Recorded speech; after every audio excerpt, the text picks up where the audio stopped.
I've used the Next Plus app to make calls and send texts, but recently it wouldn't connect or kept closing as soon as I opened it.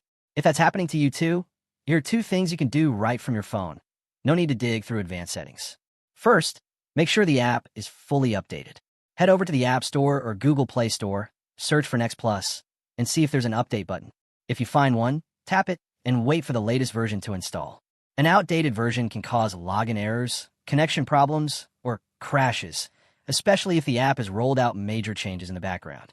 Once updated, close the app, then reopen it to see if the issue is resolved. If updating doesn't help, your best option is to contact Next Plus support.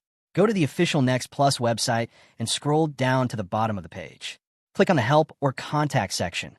There you'll find a support form or email address.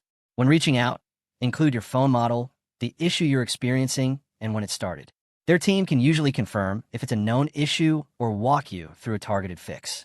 If this helped, be sure to like the video, subscribe for more app troubleshooting tips, and check the description for quick support links. Thanks for watching.